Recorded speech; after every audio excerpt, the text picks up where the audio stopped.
악재가 이렇게 많은데 왜 자꾸 주가가 올라갈까? 왜 그런지 세세하게 좀 살펴보도록 하겠습니다.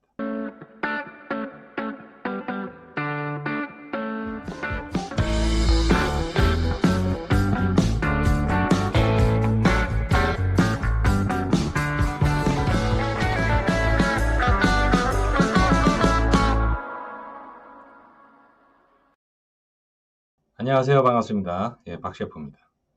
자, 오늘은 시장에 대해 가지고 좀 심층 분석하는 그런 시간을 좀 갖도록 하겠습니다. 최근에 그 미국 주식 시장이 악재에도 불구하고 지속적으로 상승하는 이런 현상이 나타나면서 여러분들이 저한테 전화를 해서 악재가 이렇게 많은데 왜 자꾸 주가가 올라갈까? 이런 질문들을 많이 합니다. 그래서 왜 그런지 오늘은 좀 세세하게 좀 살펴보도록 하겠습니다. 자, 일단 상승 원인은 한마디로 얘기해가지고 지나친 유동성이 주가를 받치고 있다. 이렇게 요약을 할 수가 있습니다. 자, 현재 그 시장에서는 경제에 대한 그 펀더멘탈에 뭐가 발생하든지 간에 전혀 신경을 쓰지를 않고 있다. 기업 이익도 그렇게 좋게 나오는 것도 아니고, 경제 지표도 마찬가지입니다. 실업 지표가 조금씩은 나쁜 게 줄어들고 있다고 하지만 크게 개선되지 않고 있다고 볼 수가 있고요. 자, 이렇게 그 홍콩 보안법 그리고 요번에 인종차별에 대한 시위 악재가 도처에 널려 있죠. 그런데도 불구하고 전혀 악재는 반영이 안 되는 것 같다라는 생각이 듭니다. 자, 원인은 뭐냐? 미국 중앙은행이 예, 뭐든지 간에 다 사줄 것 같다. 이게 현재 시장의 사고방식입니다. 주가가 떨어지면 주식을 사줄 거고 기업이 발행한 채권을 사줄 사람이 없으면 미국 중앙은행이 사주고 있다. 이렇게 봐야 되겠죠. 그러니까 기업들도 부도날 위험이 없고 투자자들은 아주 안전하게 무리한 베팅을 할 수가 있는 거죠. 자, 악재는 전혀 신경을 쓰지 않고 있다. 이렇게 한마디로 얘기를 해볼 수가 있고요. 자, 왜 그러냐? FED, 미국 중앙은행이라고 볼 수가 있죠. FED에서 그동안 한 3조 달러 정도의 돈을 풀었다라고 얘기를 하고 있는데, 실제로는 FED가 약 4조 달러의 유동성을 공급했다라고 볼 수가 있습니다. FED의 자산이 5월 19일자로 7조 달러를 넘어섰고, 지난 3월 2일 기준으로 4조 2,415억 달러였는데, 거기에 비하면 두 달 조금 넘는 사이에 2조 8천억 달러가 자산이 늘었죠. 이 의미는 뭐냐? FED가 시중에 있는 채권을 사들였다는 거죠. 국채라든가 그 민간 기업의 채권들까지도 다 사들였다. 이렇게 보시면 될 것 같고 하루에 약 380억 달러씩 시장에 쏟아부었다. 자, 돈을 풀었다는 얘기입니다. 자, 미 행정부가 그동안 3조 달러의 재정을 부양책으로 지출했는데, 자, 이게 그냥 단순히 3조 달러에 그치지 않고 있다. 4,540억 달러를 다시 FED에다가 출자를 했고, FED가 이걸 자본금 삼아가지고 이 돈의 한 10배 가까운 자산을 매입하는 10개의 특별자산 매입 기구를 만들었다. 이렇게 보시면 될 것 같습니다. 자, 결국은 4조 달러에 달하는 그런 유동성을 시장에 투입한 효과를 보이고 있는데, 자, 현재까지 2조 달러 이상이 이미 시장에 풀렸고, 또 추가적으로 더 풀릴 가능성이 높다. 이렇게 볼 수 있죠. 자, 그래서, 예, 그, 여기다가 또, 그, 민주당에서 발의했던 그런 내용들 통과된지 모르겠는데, 미의회에서 추가 부양책을 더 짜고 있어요. 추가 부양의 그 미온적이었던 그 공화당이, 추가 부양책이 이제는 필요할 수 있다. 이렇게 얘기를 하면서 좀 더 돈이 풀릴 가능성이 더 높아졌다고 볼 수가 있습니다. 자, 통계를 보면 그 미국 중앙은행을 통해 가지고 풀린 돈이 미국인들한테 나눠준 1인당 한 1,200달러 상당의 이 돈도 주식시장으로 상당히 많이 유입이 되고 있는 걸로 그렇게 나타나고 있습니다. 자, 이렇게 엄청난 유동성이 경제 상황과 증시의 괴리를 만들어내고 있다. 현실은 굉장히 안 좋은데 증시는 계속 올라가고 있다. 이 얘기죠. 자, 그동안 그 S&P 500 지수 같은 경우는 그 소비자 신뢰 지수가 좋으면 주가도 올라가는 그런 현상을 보였었는데 최근 3월 말서부터는 정반대로 움직였는데도 주가는 계속 올라가는 그런 모양새였다. 그건 결국 4조 달러에 달하는 유동성 공급 때문에 그렇다. 그렇게 볼 수가 있습니다. 자, 5월 달에 그 미국의 그 베이지북 발표가 있었죠. 자, 5월 베이지북 그 첫 줄의 내용이 뭐냐면 경제 활동이 미국 전역에서 위축됐다. 대부분 지역에서는 매우 가파르게 떨어졌다. 이렇게 FED가 공개를 했습니다. 자, 이런데도 불구하고 주가가 올라가는 이유는 뭐냐? FED의 경제에 대한 인식이 나빠지면 나빠질수록 증시는 오히려 더 반기고 있다. 왜? FED가 돈을 더 많이 풀 것이다. 이런 반응이에요. 자, 나쁘면 나쁠수록 야, 또 나빠졌네? 돈 풀어. 시장의 반응은 이렇다는 거죠. 자, 거기다가 어제죠. 유럽 중앙은행에서도 경기 부양책을 발표를 하고 금리도 동결을 했습니다.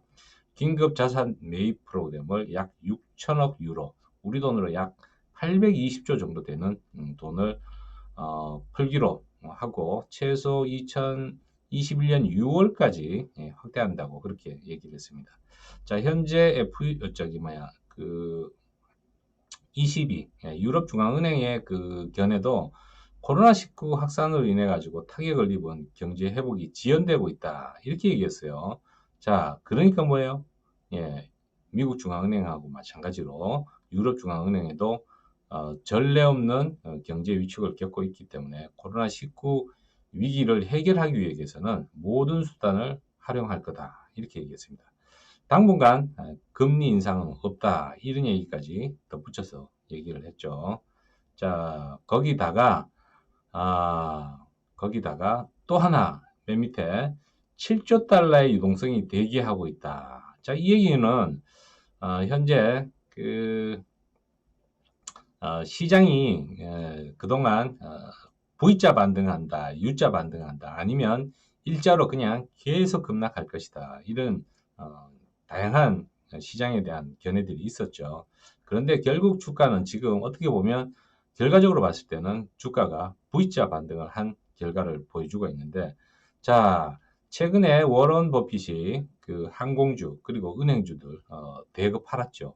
한 10% 정도만 남겨두고 90% 정도를 다 매도를 했습니다. 그런데 주가가 계속 올라가고 있어요. 자, 이렇다 보니까 워런 버핏뿐만 아니라 큰 폭의 조정을 예상했던 그런 전설적인 투자자들이 있습니다.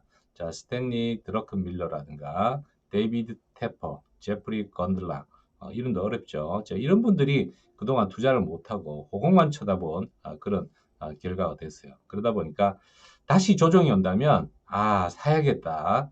이런 시장 견해를 가질 수 있다라는 거죠. 그래서 주가가 좀 떨어지면 투자자들의 그동안 그 투자자들 중에서 매수를 못한 투자자들의 자금이 다시 유입될 수 있다.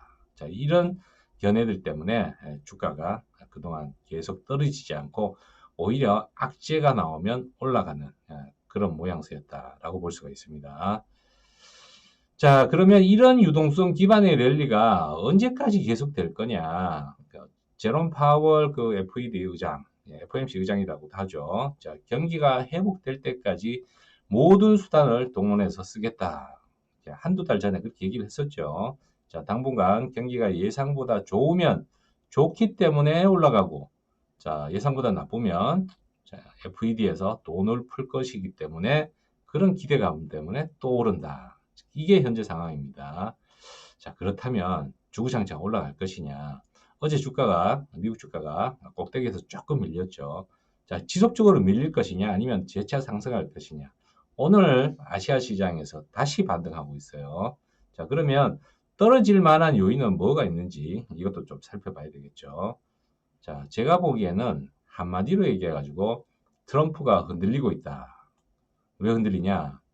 자, 첫 번째, 코로나19에 대한 대응을 제대로 못했죠. 그래서 사망자 숫자가 거의 10만에 가까운 사망자 숫자가 발생을 했고, 최근에 발생한 그 흑인 인종차별에 대한 시위, 이것도 적절하게 대처를 못하고 있어요.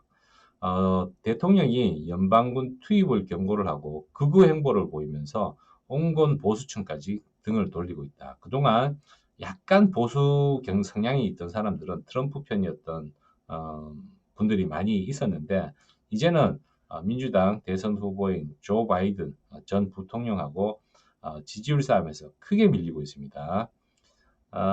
현재 그 지지율이 바이든보다 7.8%나 밀리고 있고 한 달 전에는 5.3% 정도 격차였는 한 달 전보다 5.3% 격차가 더 벌어졌어요.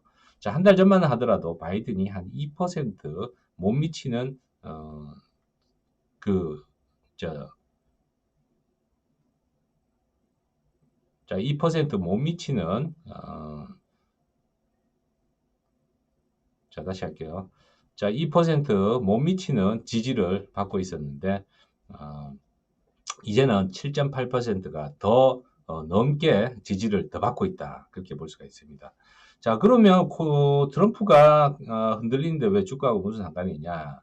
지난 3년 동안 주가를 부양한 큰 원인 중에 하나가 트럼프의 감세 정책이었습니다.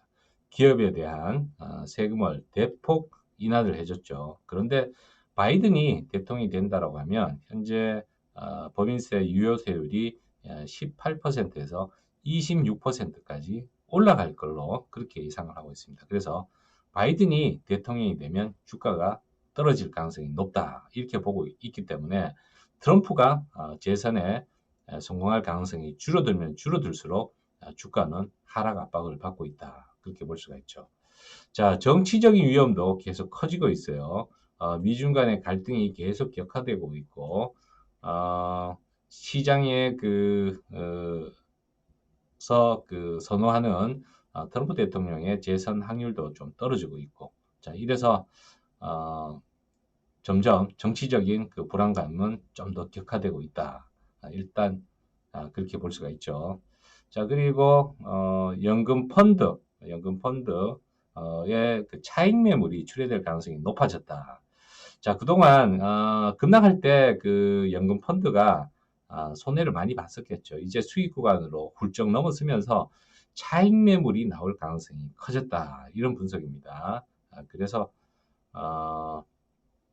올라가면 올라갈수록 수익이 나면 털고 싶은 게 투자자죠. 그래서 차익 매물이 나올 가능성이 커졌기 때문에 주가의 하락 요인으로 작용할 수 있다. 그렇게 볼 수가 있고, 자, 일단 대략 그 현재 상황으로서는 악재보다는 호재가 더 민감하게 시장에 반영이 되고 있다. 이렇게 봐야 되는데, 어제 발표된 그 미국의 주간 실업수당 청구 건수, 이것도 예상보다는 조금 나쁘게 나왔어요. 그런데 시장의 반응은 그동안 나쁘게 나와도 계속 올라갔죠. 그런데 어제의 그 발표치가 시장에 조금 악영향을 미친 거는 점점 실업수당 받아가는 사람들의 수치가 줄어드는 게 아니고 누적해서 약간 줄어드는 듯 하다가 다시 늘어났다는 거죠. 그래서 어제 하락 압박을 좀 받았다라고 볼 수가 있고, FED의 그 마지막 돈 풀기의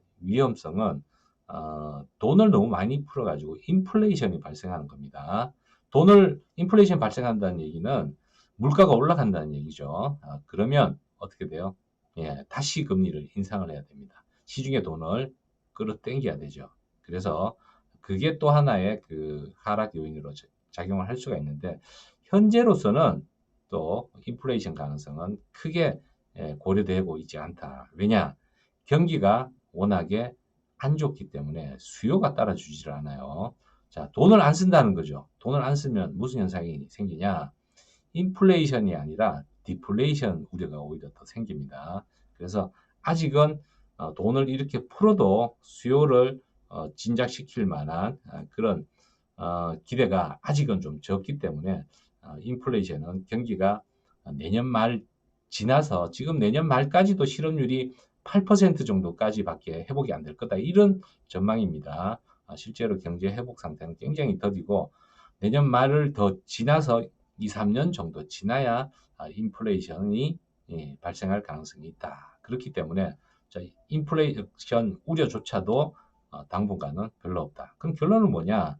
자, 차트를 한번 보면서 다시 한번 살펴보겠습니다. 자, 오늘은 나스닥을 심층 분석해보는 시간으로 일단 이해를 하시면 될 것 같고요. 자, 나스닥 차트부터 일단 보면은 나스닥이 거의 고점까지 다 올라왔어요. 지난번 고점이 9,780포인트죠. 자, 여기를 지금 넘어설까 말까? 어제 고점이 자,